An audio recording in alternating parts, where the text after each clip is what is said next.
Òwe orí karùndínlógún.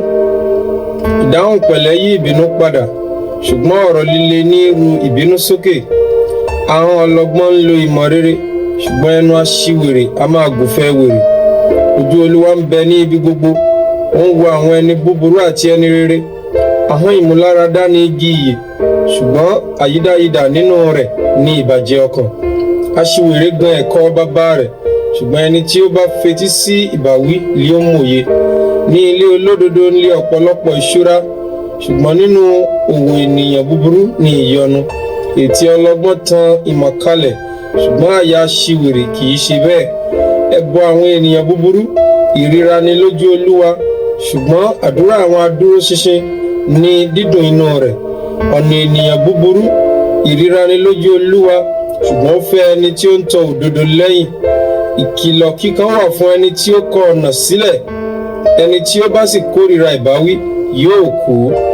Ipò òkú àti ìparun ṣí sílẹ̀ níwájú Olúwa, ǹjẹ́ mélòó mélòó lè àyà àwọn ọmọ ènìyàn? Ẹlẹ́gàn kò fẹ́ ẹni tí ń bá a wí, bẹ́ẹ̀ ni kì yóò tọ̀ àwọn ọlọ́gbọ́n lọ. Inú dídùn a mú ojú dárayá, ṣùgbọ́n nípa ìbìnújẹ́ àyà ọkàn arẹ̀wẹ̀sì.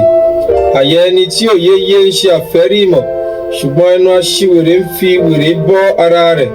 Gbogbo ọjọ́ olùpọ́njú ni ibi, ṣùgbọ́n onínú dídùn ń jẹ àlàáfíà nígbà gbogbo. Díẹ̀ pẹ̀lú ìbẹ̀rù Olúwa ó sàn ju ìṣúra púpọ̀ tí ohun ti ìyọnu nínú rẹ̀. Oúnjẹ ewébẹ̀ níbi tí ìfẹ́ wà ó sàn ju àbọ́pa màálù lọ àti ìríra pẹ̀lú rẹ̀. Àbí ní ènìyàn ru aṣọ sókè, ṣùgbọ́n ẹni tí ó lọ́ra àti bínú ó tu ìjà nínú. Ọ̀nà ọ̀lẹ dàbí igbó ẹ̀gún, ṣùgbọ́n ọ̀nà olódodo kúnnákúnná ni. Ọlọ́gbọ́n ọmọ ṣe ayọ̀ baba, ṣùgbọ́n aṣiwèrè ènìyàn gan ìyá rẹ̀. Ayọ̀ ni wèrè fún ẹni tí òye kù fún, ṣùgbọ́n ẹni òye a máa rìn ní ìdúróṣinṣin. Láìsí ìgbìmọ̀ èrò á dasán, ṣùgbọ́n lé ọ̀pọ̀lọpọ̀ ìgbìmọ̀ wọn á fi ìdí múlẹ̀. Ènìyàn ní ayọ̀ nípa ìdáhùn ẹnu rẹ̀, àti ọ̀rọ̀ kan lé àkókò rẹ̀ ó ti wọ̀ tó.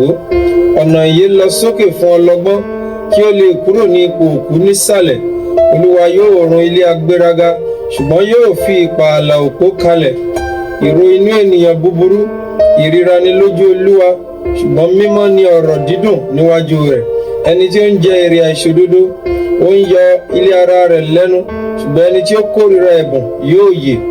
Àyà olódodo ṣe àṣàrò láti dáhùn, ṣùgbọ́n ẹnu ènìyàn búburú ń gùnfẹ́ ohun ibi jáde.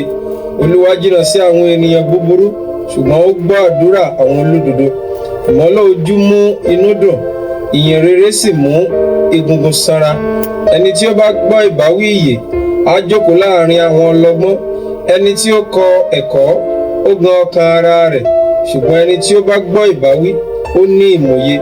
Ìbẹ̀rù Olúwa ni ẹ̀kọ́ ọgbọ́n, àti ṣáájú ọlá ni ìrẹ̀lẹ̀.